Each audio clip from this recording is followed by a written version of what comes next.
नमस्ते प्रणाम सभी मित्रों को। मैं नितेश गरिमा रिकॉर्डिंग स्टूडियो मुंबई और गुजरात से। कैसे हैं आप सभी, क्या हाल चाल है आप सबका। आइए आज दिखाते हैं आप सभी को राना फार्म हाउस, जो कि दिल्ली का मशहूर फार्म हाउस है भाई। यहाँ पे बहुत ही अच्छे अच्छे गानों की शूटिंग हो चुकी है। ये है राना फार्म हाउस।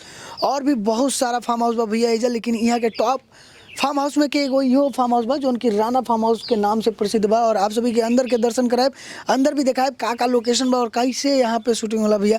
बहुत सारा भोजपुरी गाना के यहाँ शूटिंग हो चुकल बा।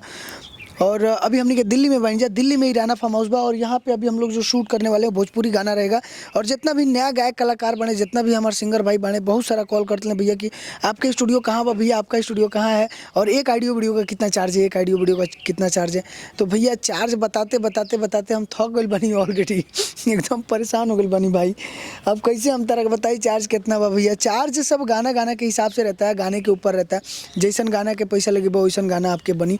लेकिन आप सबके बता दें कि खाली पैसा लगावल ही बड़ी बात नहीं है भैया। पैसा लगा देले के मतलब ही नहीं है कि पैसा लगा देला ओकरा बाद से तोहार गाना बन गई। तो गाना बनावे के मतलब और पैसा लगावे के मतलब कि एगो अच्छा कंटेंट बनावे के चाहिए। अच्छा एगो गाना बनावा, जो 10 गाना बनेले से अच्छा बा कि एक ही गो बनावा, लेकिन अच्छा गाना बनावा। और आप इतना मेहनत करते हैं भैया, एक एक रुपये दिन रात मेहनत करके इकट्ठा करते हैं, एक एक रुपये आप सभी जमा करते हैं। और 7,000 8,000 10,000 20-20 हज़ार रुपये तक लगा के एक और गाना बना लो भैया। और उतने ही पैसा में आपके इतना खूबसूरत काम हो जाए, इतना खूबसूरत वीडियो बन जाए कि आप लोग देखब तो कब कि हाँ यार का वीडियो बनल बा।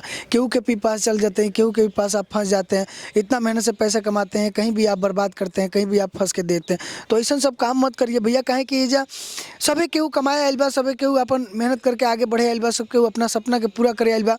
लेकिन आप सबके बता दी कि आप जो है, नहीं भाई चेंज तो नहीं है मेरे पास, नहीं है भाई सॉरी। तो हम आप सबके बता दें कि आप बिंदास रहीं और बिंदास आई। आप कोनो भी कोना से आई, भारत के किसी भी कोने से आप आइए। रहने खाने की सारी व्यवस्था है भैया, 1 रुपया चार्ज ना लगेगा हमारा यहाँ रहने के खेले के। और आपके जो बा गाना, music, recording, shooting, editing, audio video इतना फर्स्ट क्लास क्वालिटी बना के देंगे कि केहू देखी तो कही कि भैया हाँ यार वीडियो बनल बा। आजकल के डेट में देखिए खेसारी भैया के, पवन भैया के, चाहे हमारे खुद के गाना देखिए आप, कितना अच्छा लेवल के हम प्रोवाइड करते नहीं, कितना अच्छा लेवल के प्रेजेंट करते नहीं, कितना बढ़िया उनमें मॉडल, कितना बढ़िया उनमें डांसर, कितना बढ़िया कोरियोग्राफर, कितना बढ़िया उनमें क्वालिटी आप सबके प्रोवाइड करके हम देते नहीं। काफ़ी कम पैसा में भैया अच्छा से अच्छा काम करके हमने के देते हैं। तो ठीक बा, बने रही हमारा वीडियो के साथ सारा चीज़ आप सबके बताओ तो रही। और बहुत सारा वीडियो अपलोड बा कि गाना कैसे रिकॉर्डिंग होला और गाना कैसे रिकॉर्डिंग होला और गाना में जो बाकी और अभी के डेट में आप सबके बता दी कि गाना में रिदम प्रोग्रामिंग प्राइम करके जो म्यूजिक बना था, बहुत हार्ड म्यूजिक बना था और सुनने में बहुत मज़ा आता। लेकिन कई सारे ऐसे स्टूडियो वाले हैं जो मिक्स रिदम पे काम करके सादा म्यूजिक बना करके आप सबको दे देते हैं और आप सबको पता नहीं चलता है, आप सब उसी म्यूजिक पर गा देते हैं। और वो जो प्राइस में एक हार्ड म्यूजिक, एगो बढ़िया म्यूजिक बना के दिया जाता है, वही प्राइस में आप लोग नॉर्मल काम कर लेते नहीं। जो ना प्राइस में वीडियो एकदम खूबसूरत बने वाला बा, जो ना प्राइस में वीडियो एकदम खूबसूरत बनाता, वो प्राइस में आप लोग नॉर्मल वीडियो बना करके कहीं से भी और वीडियो ऑडियो रिलीज कर देते हैं। हाँ, तो आप लोग ऐसा मत करिए, मेहनत करके पैसा आप सब कमाते हैं। देखिए ये राना फार्म हाउस का बहुत ही बढ़िया, जो कि एक खूबसूरत सा घर जैसा ये सीन है। यहाँ पर भी बहुत सारा गाना शूटिंग मिल बा भैया। और ये जो अंदर के बेडरूम के सीन बाटे में, बाकी में अगर आप अंदर जाएंगे तो इसमें बहुत ही बढ़िया बार का सीन है, जो एक बार जैसे ड्रिंक करके दारू वारू पी के पार्टी सॉन्ग हमनी के शूट कर सकते हैं। जा अंदर स्विमिंग पूल के सीन बाटे वही जा हमनी के शूटिंग कर सकते हैं।